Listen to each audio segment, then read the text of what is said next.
পুজোর দিন ছোলার তরকারি করছি। ছোলে সকাল করতে পারিনি, মেয়েকে সরস্বতী পুজোর শাড়ি পরিয়ে দিলাম, দিয়ে আমার ছোটবেলাকার কথা মনে পড়ছিল। আর এখন তো দেখো সোশ্যাল মিডিয়া হয়েছে, মা এইরকম করে শাড়ি পরে, ওই রকম করে শাড়ি পরে। সে তো আমার কথা শোনেই না, সে একদিকে আমি একদিকে।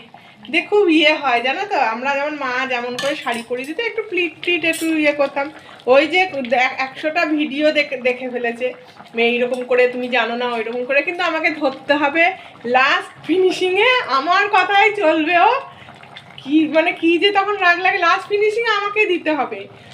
কিন্তু আগে সোশ্যাল মিডিয়ায় মা এইভাবে শাড়ি পরেছে, ওইভাবে শাড়ি পরেছে। ও ক্লান্ত, আমাদের সময় এসব ছিল না। একদিকে বাঁচো, আর এদিকে 10টা ভিডিও দেখা হয়ে গেছে শাড়ি পরার, এইভাবে শাড়ি পরতে হবে, ওইভাবে। বাবারে কি হয়রানি, কি হয়রানি। হ্যাঁ, এখনকার বাচ্চাদের বোঝাবে কি, তারা একবারে সোশ্যাল মিডিয়া দেখে একেবারে ঘেটে আমাদের কথা শুনতেই চায় না। মা এইভাবে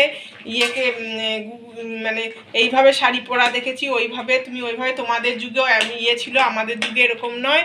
মানে কি বলবো, তোমাদের সাথেও এরকম হয় না কি গো? আমাকে একটু বলবে তো, কমেন্ট করে জানাবে। বেশ, আমি এখন এই স্কুলে গিয়েছে অঞ্জলিতে, এবার পুজো দিতে পারিনি একটু অসুবিধার কারণে। মেয়ে বললো আমার স্কুলে দায়িত্ব পড়েছে, স্কুল থেকে এসে পরোটা আর ছোলার তরকারি খাবে, নিরামিষই করে রাখবো। আবার আজকে আবার বিয়ে বাড়ি, আবার রাতে আবার শাড়ি পরিয়ে দিতে হবে। কি যে আজকে আমার হাল! আমি আমার মায়ের একটা মেয়ে ছিলাম, পরে টরে ঘুরে ঘুরে বেড়াতাম, সেই কথাগুলো মনে পড়ছে। আজকে আবার রাত্রিবেলাও শাড়ি পরিয়ে দিতে হবে, আমার হাল খুব খারাপ। বুঝলে, এই সোশ্যাল মিডিয়ায় এই পড়িয়েছে, ওই পড়িয়েছে, মেয়ের মাদের হাল খুব খারাপ। ছেলের মাদের কোনো ব্যাপার নেই, পাঞ্জাবি পরে ঘুরে বেড়ালো, আর মেয়ের মাদের হাল খুব খারাপ।